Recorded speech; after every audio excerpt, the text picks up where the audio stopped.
You're listening to Great Scott, the Office Podcast. My name is Jay-Rey. With me is my desk mate, Jacob. Hey, how's it going, everybody? Sorry it's been so long, into summer, travel, holiday, that kind of crap, just kind of got in the way. But we should be back, I think we'll be back on a normal 2-week schedule going forward. For those who care, we are swapping weeks. So it'll be 2 weeks from now. So we're changing our cadence a little bit. But yeah, that shouldn't really affect things too much. It should actually make it easier if we can't record on a normal day to get something out and not have to miss, basically a month in between episodes. Yeah. Yep, it's going to be dope. Just to give you guys all an update, I was at a Labor Day parade. I have been playing the new Spider-Man game, the new Destiny expansion. I'm eagerly waiting the new Tomb Raider game. I went to a baby shower today, and at the baby shower, someone passed out due to some type of diabetic shock. It was nuts. And then I was second place at the bean counting game at the baby shower. Oh man, you would have rocked in season 3 when they were all betting and stuff. Yeah, I looked at it and I was like, "There's about like 1,200 in here," but that's like a boring number. So I did 1, 2, 3, 4. And by doing that, I was over by like 5 beans. It's terrible. Nice. But here we are, ready to get into season 8. Michael is officially gone. We have new characters. So we'll start off with season 8, episode 1, The List, written and directed by BJ Novak. This was just like nostalgia, right? This opening. I mean, in a way where like the rest of the older seasons are like, man, the old Office was different.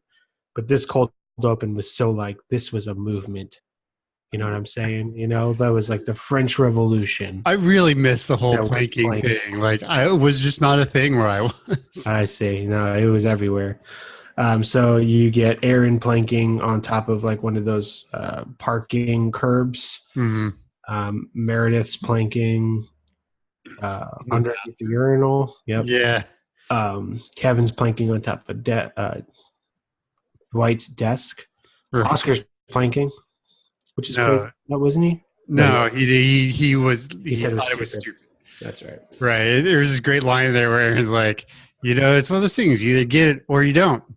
Like a half-second pause, like, and I don't. Well, that Erin says that. She right. says she doesn't get it, but she's just happy to be a part of it. Mm-hmm. She's got dirt from her forehead all the way down her shirt. It's great. Who is it? Oh, and during this cold open, we find out that Andy has been made the regional manager, right. Who has picked Dwight as his number 2, who he sends out to fix the planking epidemic. Right. He just starts throwing people. Like someone was I think it was Toby was on the table and he's like pushed him off. Yeah, Toby was on the table. Meredith then had moved to the top of the urinal, at the bathroom stall, rather. Right. She gets blasted with a fire extinguisher. That doesn't seem healthy. The fire extinguisher, the 6-foot fall, all of it. There's a lot of negative side effects that she's about to experience. So we're back, and now there's like some big news, right? Right. So what happens with why is Andy the manager, Jacob? Because Robert California somehow managed to talk Joe out of her job, and he made Andy the manager because they hired him. Right. So now he is the CEO of Sabre. Sabre proper. Right. And I don't know how far like Robert California was planned for. I don't know if it was supposed to be just a 1-season thing or if that happened because he went to Blacklist, because I think when that happened. Yeah, because part of me feels like one, it's James Spader, right? So like maybe not everybody knew who he was at the time because he's a bit of an older actor, Right. But he's kind of like a temporary, like Robert Downey Jr., but he just went a different way. He wasn't cast in a Marvel movie 10 years ago, so he doesn't get to be Robert Downey Jr. But yeah, so I don't know. I don't know if it was like expensive and he was like a guest star, or if him being on the show got him blacklist. So that's why they're like, all right, well, he can skedaddle then. Isn't The Blacklist another NBC show? I always thought it was like TNT or something. No, it's NBC. It is, okay. So yeah, so all within network or whatever. Mm-hmm. Yeah, but I love him. I love this. I love him as Robert California. Yeah, it's so like we learned that like he's like does these really weird walkarounds, and you don't want to be caught by him, but you kind of do, and it's super bizarre. Yeah, these intense like one-on-one discussions about who knows what. Sex in nature. Yeah. So just as he's zoned in, he's picked Aaron, and just before he does, Andy reminds him of a casual chit chat scheduled for 9:30, which they go do. And then as he leaves to go to Andy's office, Aaron discovers that California left his notebook there. So do you think he left the notebook on purpose? Like the way he operates, it would not shock me if. Yeah. I think Scranton at times does throw him for a loop, where like obviously he has figured out humanity.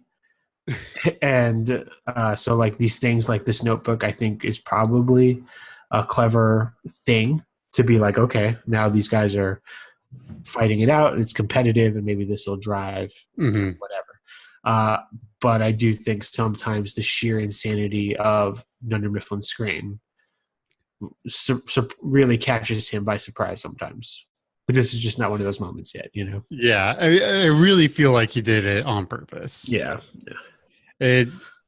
Before we get too hard, so obviously Dwight's pissed he didn't get the job. Right. And he ends up with this like crazy schedule where he's like meditating an hour in the morning and an hour at sunset, an hour at sunrise, karate 8 times a week, something else 4 times a week. He's doing Muay Thai, he's doing karate, he's doing yoga.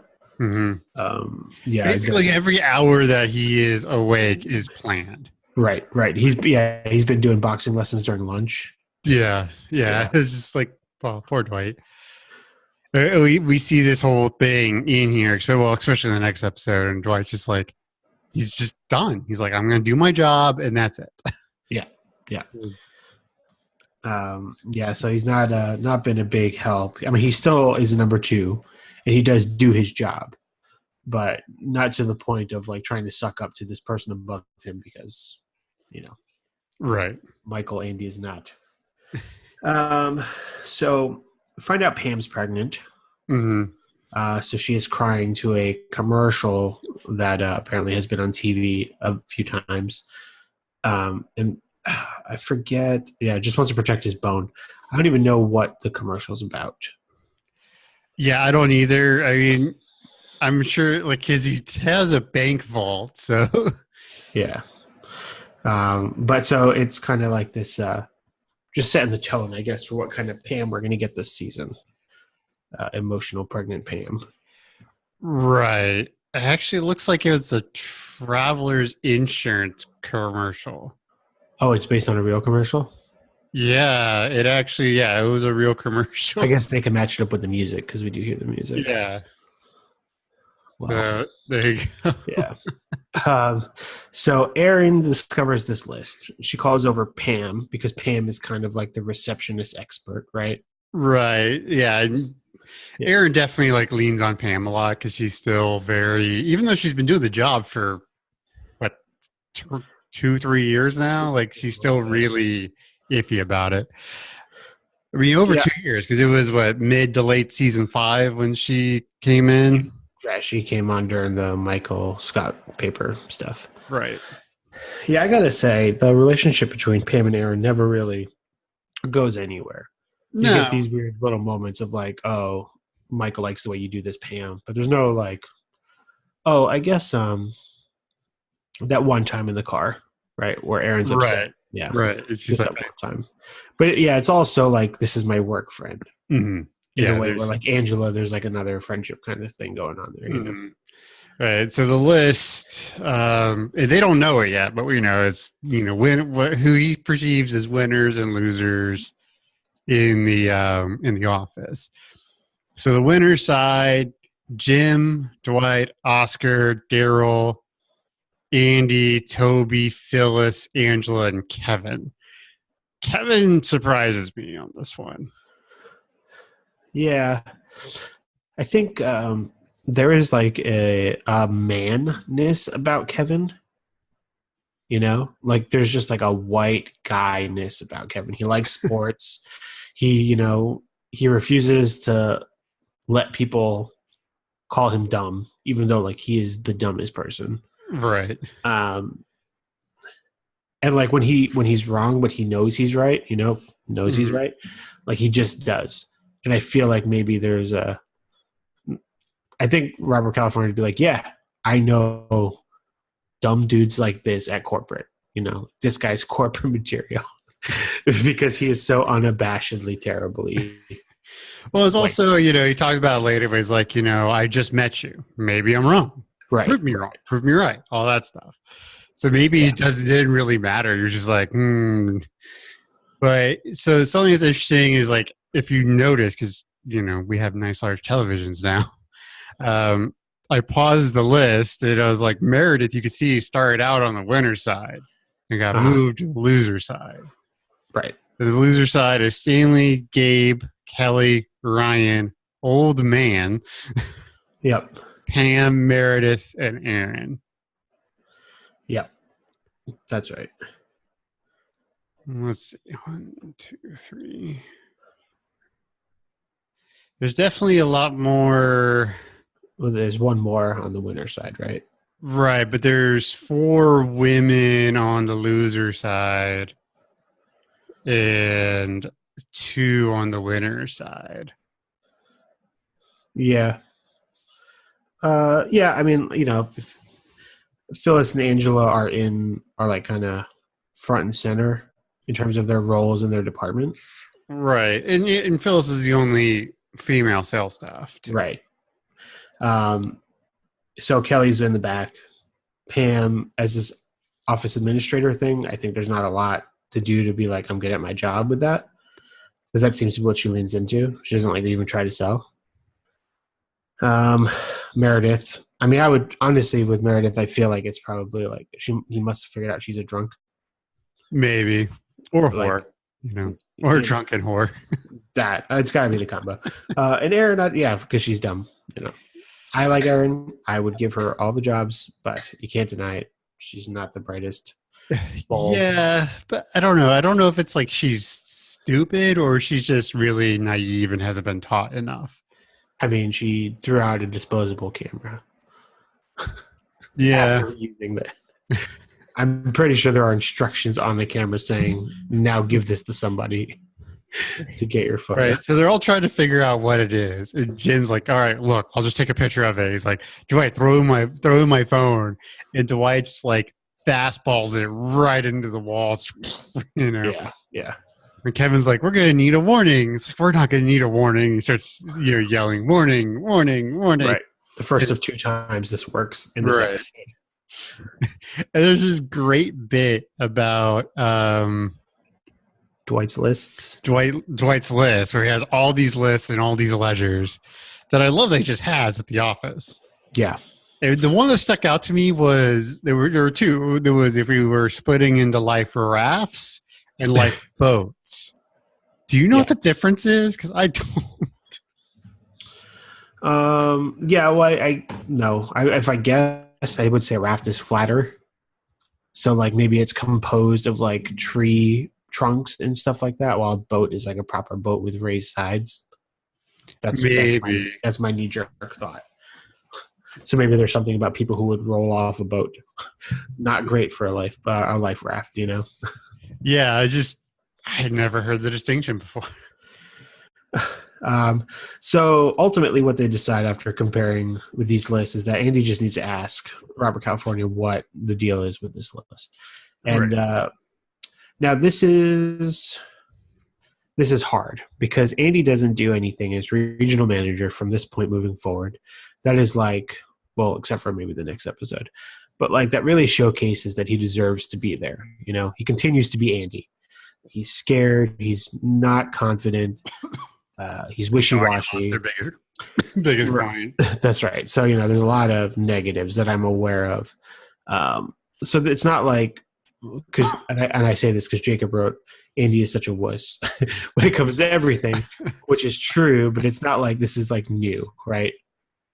This Right. is Right. But he's just so upfront because he's, much more of a main character than maybe he has been. right. He's the manager now. So it's much more apparent because he can't, like you said, now he can't metaphorically go to the, warehouse and polish his knob. Correct. Which we all know that wasn't metaphorical. No one pays attention down there. Yeah. I mean, how long were Dwight and Angela doing stuff down there? And I'm sure someone knew though. They just were like, well, if we tell people, then we can't watch anymore. Okay. No, I would not want to watch that. No. So Andy asks, and Robert starts this, analogy of like, people doodle mindlessly, whatever, but he writes names. And he goes into detail about doodling, about how people draw houses or penises or whatever. And right. like, all the houses are colonials and all the penises are circumcised.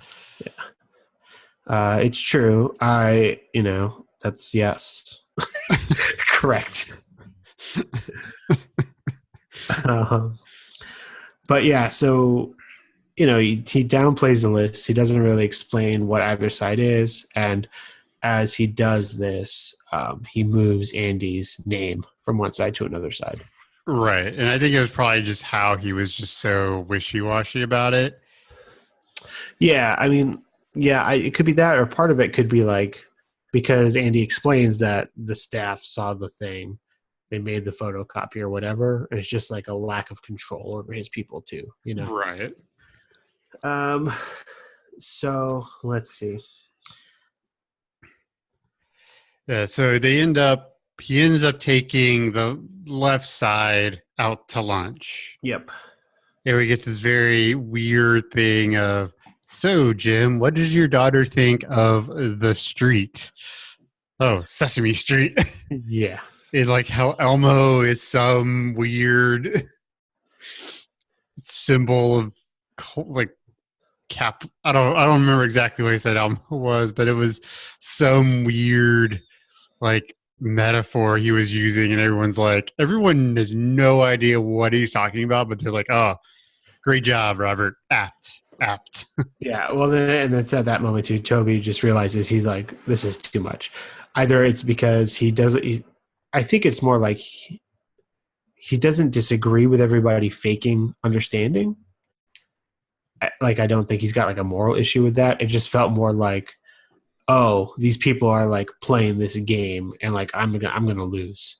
It seemed much more of like I don't deserve to be here as opposed to like I'm not one of you people, Right. It definitely was more of a I just maybe he just got really just like down or something. And this really does start like the hardcore sad sack Toby. Yeah. You know? So maybe it's just a part of that. Yeah, as a quick sidetrack, what do you feel about Toby's downward spiral to the end of the series here? Because bad.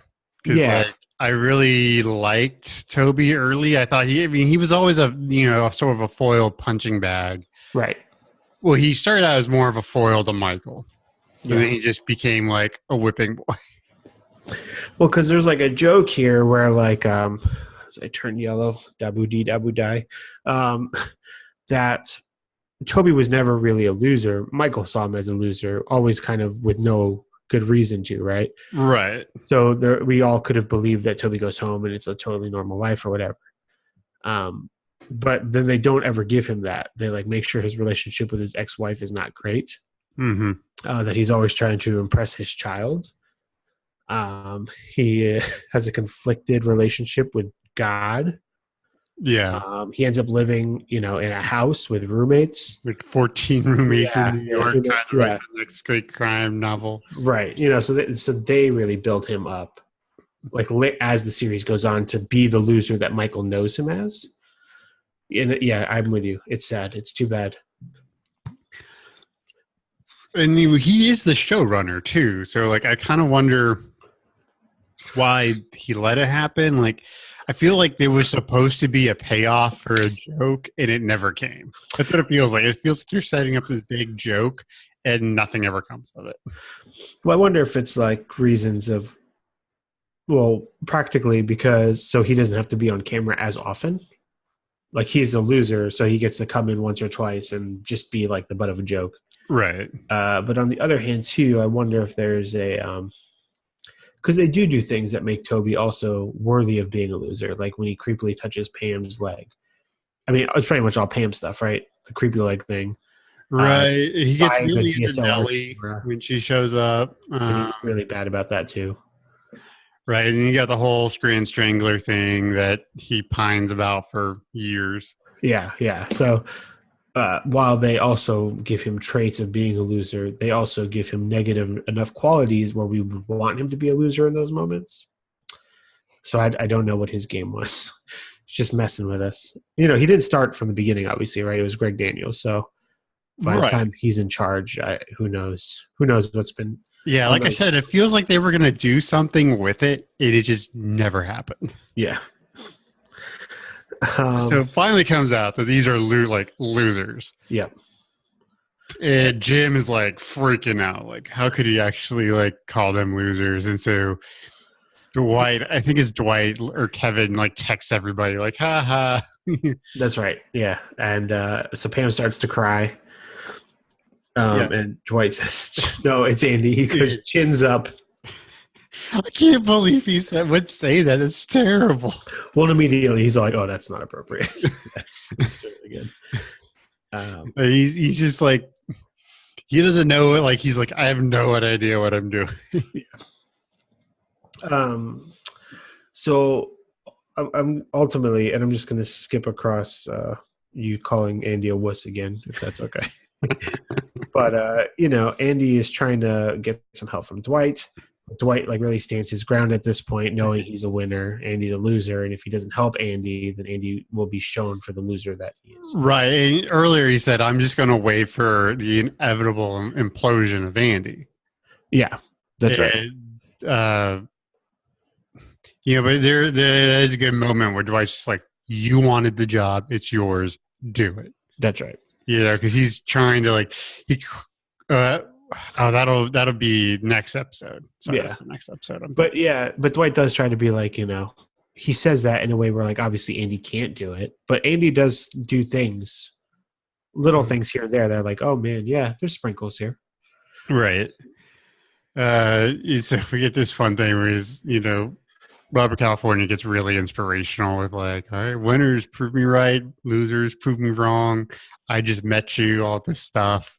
Yeah. Then Andy goes in, is like, talking about it. He's got the door open. He's like, look, Pam is great, and he's like, yeah, he's like, he gives everybody some good props or whatever, but then he comes to Gabe and he's all like, and to show you that I'm being completely fair, you called Gabe a loser. I think that is astute. And everyone outside's like shaking their head. Yeah. There's this funny thing about how he's like, do you know that Stanley has not one, but two, relationships and is consistently high? And Robert California's like, I did not know about the sales numbers. Right, yeah. Because of course, somehow Robert California would know of Stanley's polygamous ways. Yeah, I think it could be taken that way, or just like also he's like in work mode, and he's because like Michael was always introducing people by their sexual history. Right. Yeah. So nice. Yeah, and then as he leaves, he runs back in and he just kind of commits because throughout the whole episode, he's like his "I'm a great boss" move was to get a half day on the Friday. Mm-hmm. before apparently, Columbus. yeah, we find out that they had always gotten it in the past. So I guess there was some debate whether the new CEO would allow that too.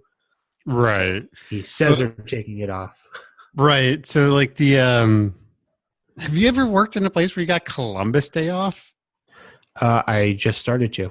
Yes. Really? Not before, but now I do. Yep. It's crazy. Actually, no. Columbus Day's in October, right? Yeah. No, never mind. I don't get it off. I just took it off because it's the weekend after Comic Con. There you go. I need a recoup day. Yeah, for sure. Oh yeah, for sure. Yeah, so no, I did not. I got to tell you, and I don't know what it's like over by your neck of the woods, but for some reason, I live in northern New Jersey. It's very heavily Italian American, Mm-hmm. and there's a lot of Italian American festivities on that day, and I just don't fully understand why. I have no idea. Maybe it's just like because he was what? He was like Portuguese, Right. and he was sailing for Spain, Right. so Italy are connected by the region. Yeah, I don't know. Anyways, I mean, maybe it's just Maybe it's just a coincidence. yeah. They're just treating it like, hey. So he gets that. Everybody kind of gives him a thumbs up as they leave, and it's kind of this show of like, yeah, people kind of support your attempt at trying to be the manager here, you know. Mm-hmm. Yeah, and that's kind of the gist of the. Oh, and then it ends with this really touching moment where Jim says goodbye. I'll meet you in the car because Pam is watching the sad insurance commercial or whatever. And he drops a folded piece of paper. She picks it up, and it is a 2-column list that says like Pam, Cece, new baby on one side, and the other side says like everything else or whatever, indicating that those 3 things are the winners, everything else is the losers. And Pam cries. She says, "I'm going to frame it," which is amazing. I'm gonna frame it. I could always take it out. Yeah. Yeah. So it is. There is some weird link between Italian Americans and Columbus Day. Huh. Yeah. Never knew. Yeah. I mean, I used to work at an Italian deli, so that's how I first became privy of it. But there's like 8 Italian delis in my town, and I live in a There's all these like Italian American fight to, because a lot of cities are trying to rename it from Columbus Day to like Indigenous Peoples Day. Right. That's right. So there's a lot of it. Like, I mean, Columbus Day ban, Italian Americans outrage over plans to halt. I think Italian American Heritage Month starts in October, but I still don't know why. So I don't know why that day. I don't know. Here it's like there's a Italian American parade on Columbus Day somewhere. Yeah. Weird stuff. Yeah. So there you go. So now you know. Yeah. So what do you think, man? What do you give this episode? It's good. I think they do a good job pulling in, Robert California, getting him set up. Sort of the new standard of The Office, what it is now. Yeah. So I thought that was pretty good. So I gave this a 3 out of 5 chens. Classy. Way to be sensitive, man. I had to. Yeah,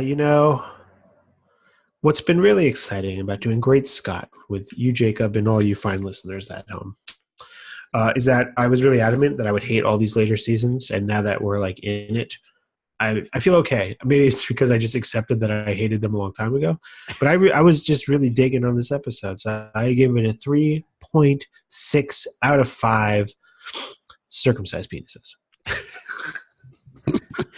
That's for the kids at home. Family episode. That's the thing with season 8 is it's a lot easier when you can like binge it. Yeah, no, 100%. I think that was my problem because I caught on to The Office around season 3. Like, I like binged it and then I watched it on TV. Mm-hmm. And then that's why from season 4 onward was not so great because season 4 was a writer's strike. So that really botched everything up. Right. And then that's why I just felt consistently not as strong because I had to wait. Right. But that sucks because that's 3 seasons that I liked, right? So in actuality, I started this podcast with you and I didn't even like most of The Office. But now you do. But now I do. Yeah. Yeah. So it's crazy. Next up, we've got season 8, episode 2, The Incentive, written by Charles McDougall, or directed by Charles McDougall, and written by Paul Lieberstein. This is a pretty funny cold open where Kevin has stopped using, like, not using all the words. He's leaving words out. Mm-hmm. When I say car no go, he know exactly what me mean. Yeah. And he's trying to save all this time, right? Right. And so Jim and Pam are really like scared, and there's this really great meta commentary. At least I think it was intentional. Maybe it wasn't. Maybe Paul Lieberstein can hit us up if he ever hears the podcast. But he's like, Kevin's always been this way. It's like, no, he's not. He's getting stupider, and it's being like worse as the years have gone on. Right. Which, if you look at Kevin's character, that's very much his arc. He's not really all that stupid. Truly stupid. He's just kind of lazy. Right. That's right. And then where he is now is a far cry from the person who won the Deuce to 7 No Limit Hold'em bracelet, right? Or Deuce to 7 No Limit low ball bracelet. So it's a very, at least to me, it's like this like meta commentary. They're commenting on themselves and their writing to an extent. Yeah. So not to get crazy political, but obviously the new Nike ad campaign has caused a lot of great memes to come out of it. And one was of Kevin saying this line, and I was trying to find it, but I can't. But if I do later, I'm going to read it. Everybody be excited. Yeah, but it's pretty much stuff he had said. Right. I sent it. Actually, sent that to a friend of mine today. I might be able to pull it up here real quick. Why waste time? Say la word when few words do trick. That's it. Nike swoosh do. Yeah. And then just on the same thing, R. Dunder Mifflin has this one from Michael. Don't ever, for any reason, do anything to anyone for any reason ever, no matter what, no matter where or who you are with, or where you are going, or where you've been ever for any reason whatsoever. I've never read that line out loud. And just saying it is so much more crazy than watching him try to say it. I know.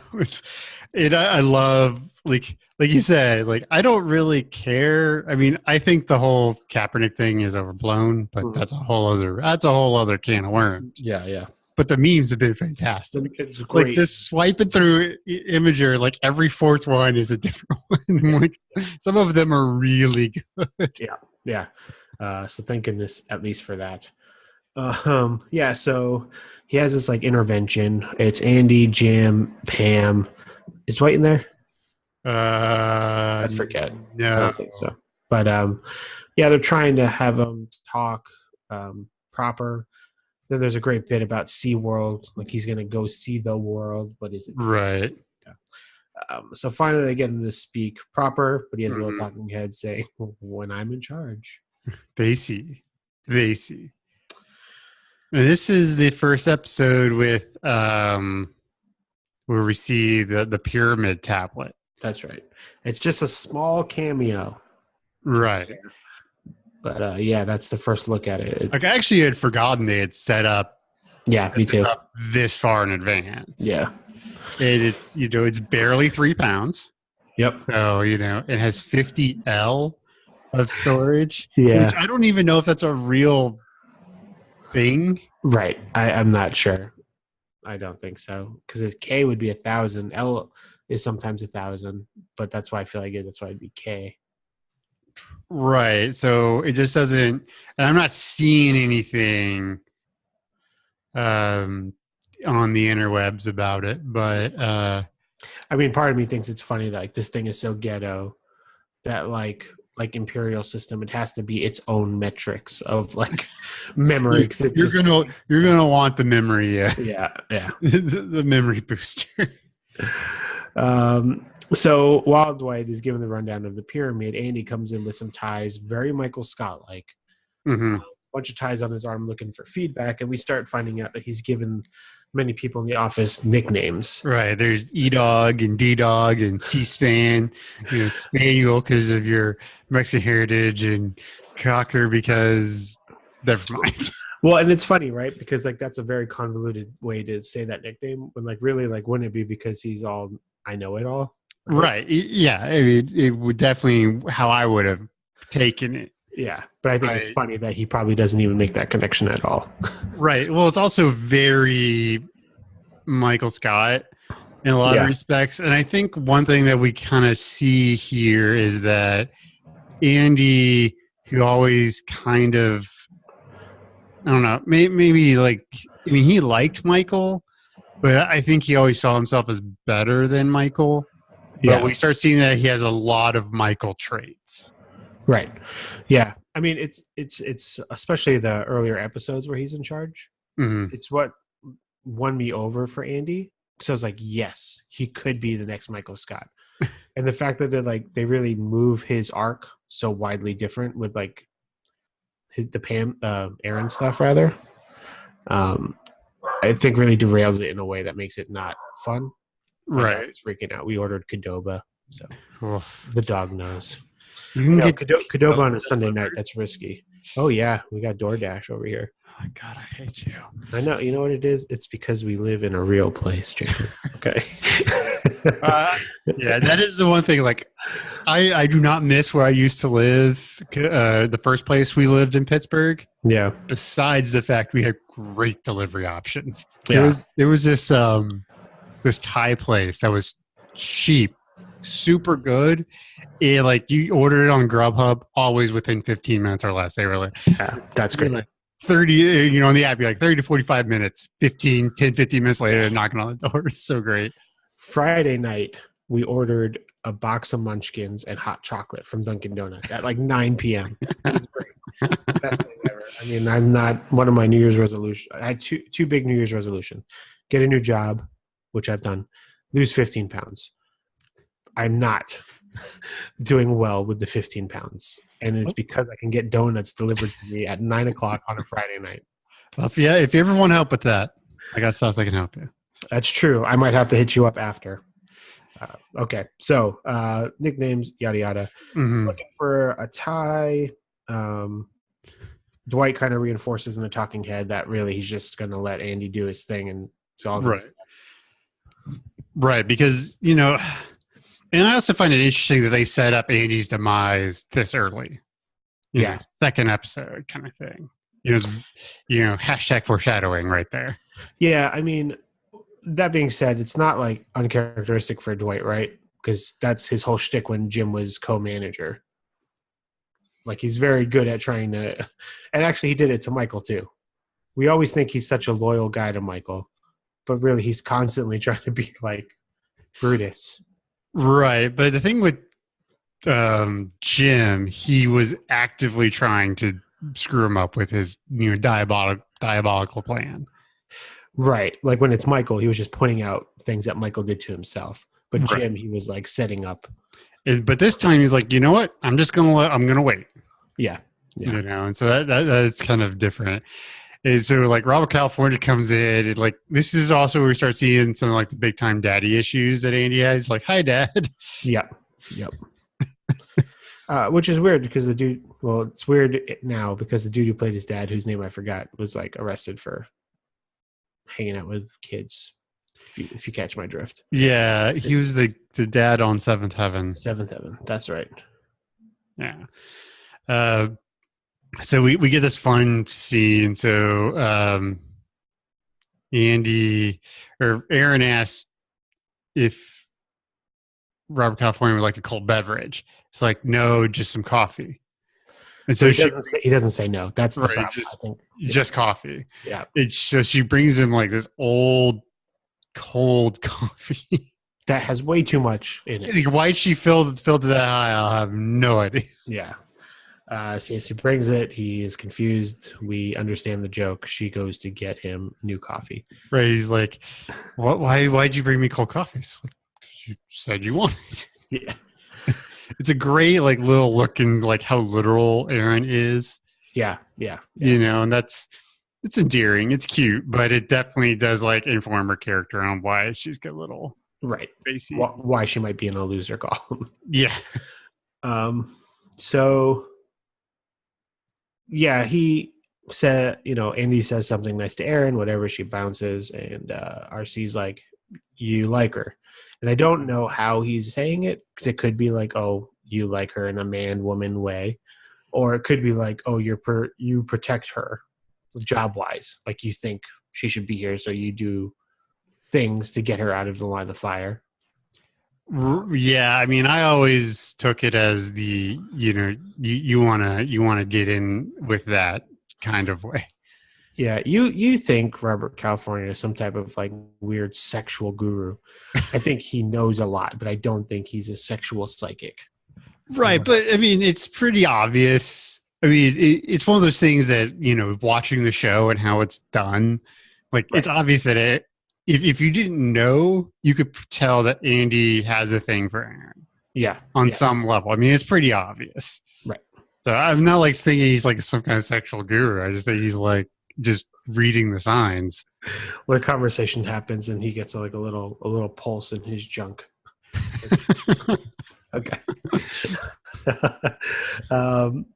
So they're basically talking about the plans for this year fiscally, right? There's been some change ups. How can we do? Andy sent over a projection of 4% growth.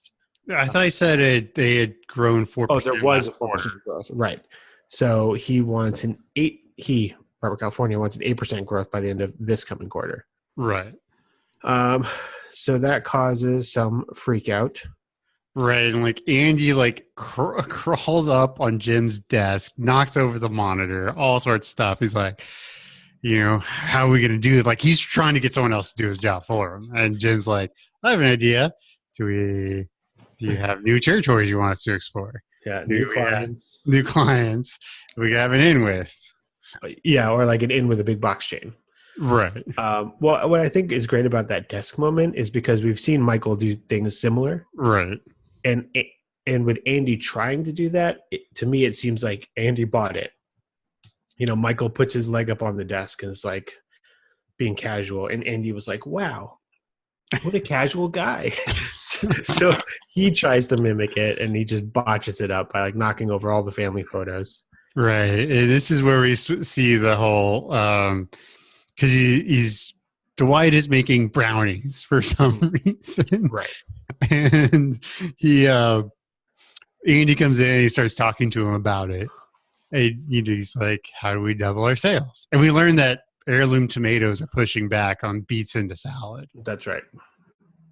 I don't know if I've actually had a beet ever in my life. Wife loves beets. We have some friends down in southern Jersey, and we always happen to pass this one diner, and she had a beet salad at this diner, and every time we pass the GD diner, she is like, oh man, I had a really good beet salad there. But this is where we see Dwight just like, look, you said you wanted the job, do the job. Yeah. I thought that was really good. And there's this really good speech from Robert California about which I think is pretty accurate. It's like, look, if I know what I want, I go online and buy it. If I don't know what I want, I go somewhere that someone can tell me what I need. Right. Right. I think that's pretty true especially for a lot of people now. Like, if I don't know what I want, I'm going to go put my hands on it. But for a lot of stuff, I'm just like, Amazon click. Yeah. Yeah, no, it's true. And it's interesting. I think even though that's a truth, like people have selling styles, right? Mm-hmm. So maybe that's accurate, but maybe that's not how Phyllis sells. Maybe to Phyllis it's really important to cut cost. Whatever it's worth. But very inspiring from him. But I could still see the salespeople being like, oh, shit. I have to like change my style. Right. And so Andy decides that he's going to use like a point system. So if they sell better, they get points. Correct. And I just wish we saw it, like the rubric for the points. that would have been really cool. Yeah, because like, did he factor in how many points someone would have earned to have achieved the goal that they're doing, right?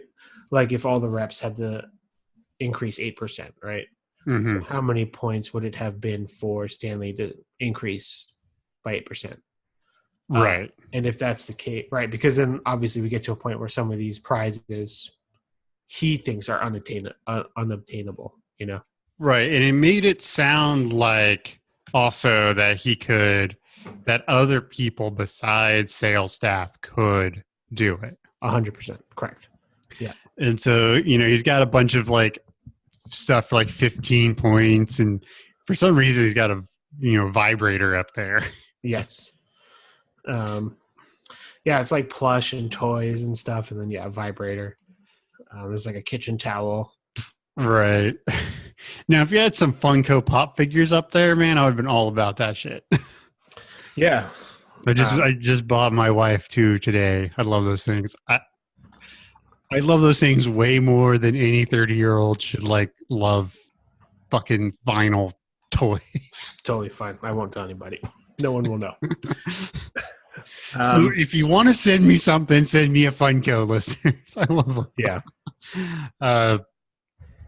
But so he mentions pooling the points, and I think it's when Jim's like, I'm going to get him to do something really stupid. Yeah. So we got 500 points to wear a dress. Mm-hmm.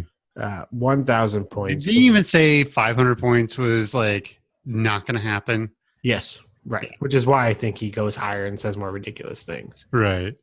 Which is why, like, 500 points, if he feels that's impossible, like, is 500 points because so obviously the joke is they end up achieving how many points they need to get. 5,000. Right. So I guess it's across the whole office. Right. Because he was like, all right, we can pool our points. Right. So it was 1,000 points to run naked through the parking lot with a donut on his ding dong. That's right. And he's like, 5,000 points. You can tattoo the old SS Bernard or something. Yeah. A tattoo right in the tuchus. And this really gets everybody going. Yep. Yep. There's this great line from Dwight where he's like, of course you can go the ass tattoo route. And of course I'm going to like it. Yeah. Because even Dwight's like, yeah, that's cool. So we are treated to the office in a way we've never seen it before. It is just a bustling workplace. Everybody's standing up. Everybody's moving around. People are handing people numbers. There's Post-it notes flying around, printers, multiple phone calls. Stanley is selling the Saber Pyramid. Right. You got to embrace the power of the pyramid. Yeah. Yeah, and it's nuts. So Andy goes out to ask Jim, what's going on?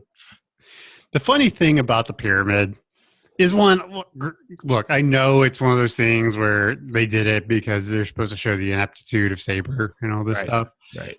But my thought, like, I could see some company trying something just to be different. Yeah, I mean, especially during like the flip phone phase, we got all types of phones that did some weird stuff that no one really wanted. But they're like, okay, well, people like phones that transform. Right. Let's slide them or let's unflip them, and they'll flip two ways. And yeah. And then we'll have giant ones, the Sidekick with full keyboards. I had one of those. Screens that swivel. Yeah, I mean, I had to wear a belt specifically because that cell phone was so large. Did you have to go with the belt clip, or was it like pulling your pants down? No, those were always in my pocket. I couldn't do a belt clip. Well, because I was cool and I wore those studded belts. So the clip didn't stick on it. Yeah, I know. Little emo kid. Yeah, I mean, I was 6'3", so big emo kid, but young.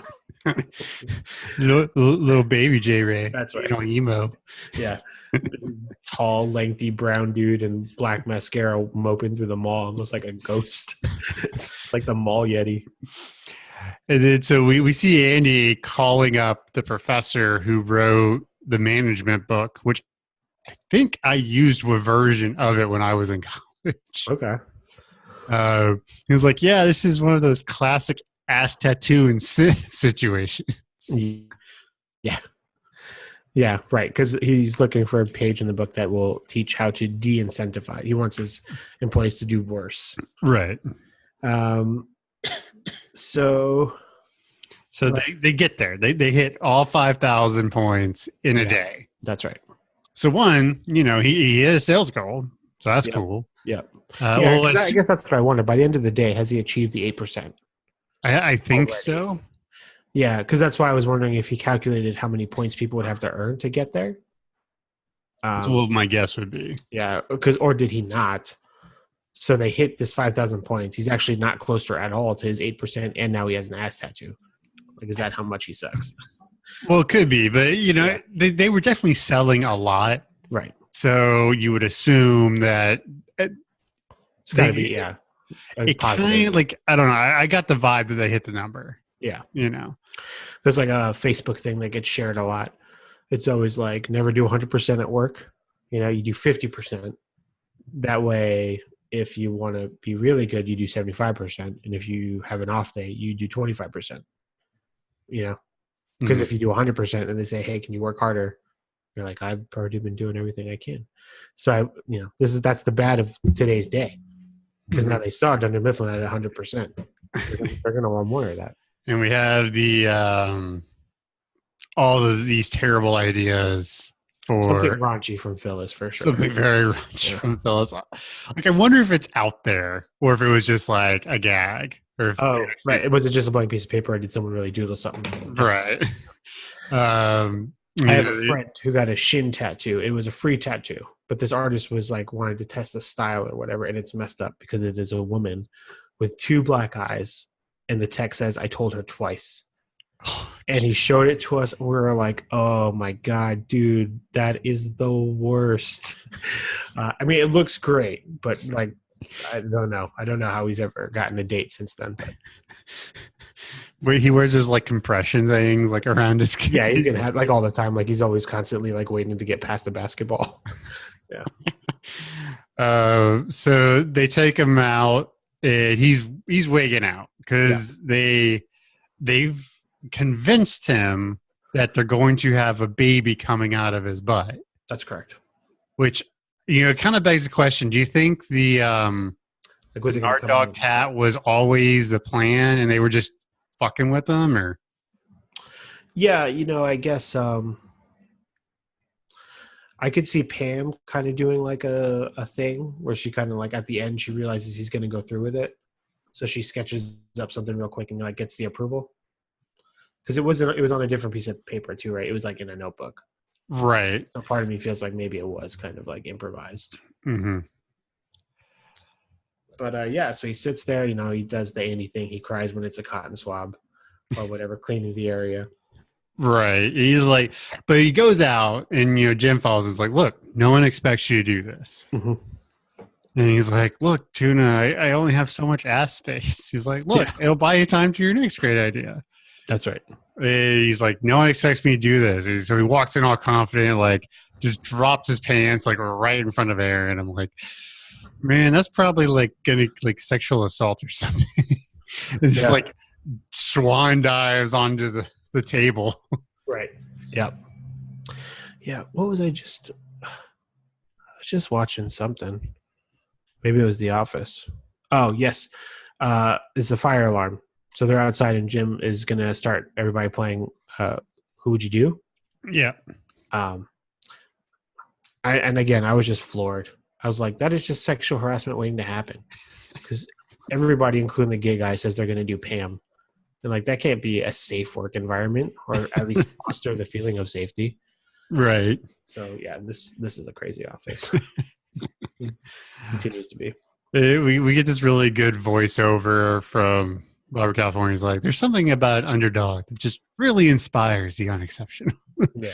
And so you kind of realize that like he thinks that because Andy is sort of this underdog person, that he'll inspire the people. Yeah.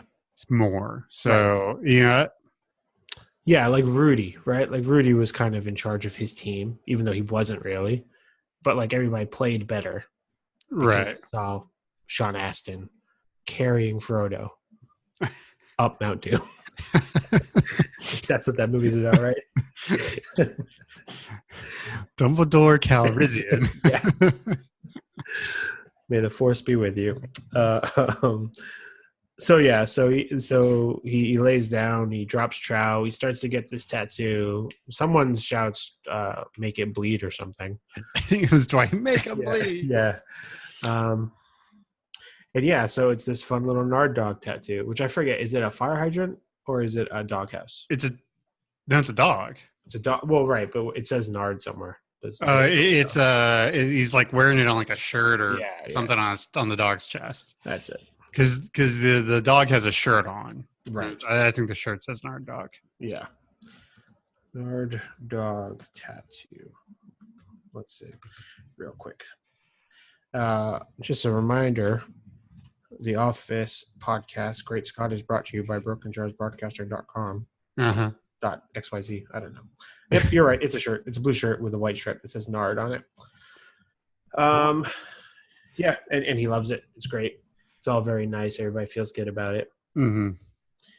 And then I read that he does not actually have the tattoo. I see. So someone just doodled on his behind. Yeah. Got it. Good to know. Too bad. That would have been some commitment. Yeah. So and earlier in the episode, Angela does one of these passive-aggressive things by walking up to Pam saying, did you read this issue of Parent Magazine, whatever? It says that we should be taking X amount of walks throughout the day for health. Convinces Pam to go on said walk. The clip of this episode is the first of those walks. And we find out of a conflicting issue that Angela has that's causing her internal conflict. Right. She's like social services on a coworker who is pregnant and still drinking caffeine. Is that really that bad of a thing? Like, I mean, I recall reading, and I don't know anything. I'm not a doctor. Man, it's crazy. Sometimes when I look up at you, Jacob, it looks like Robert California is slowly trying to kiss your ear. It's just so weird. Okay.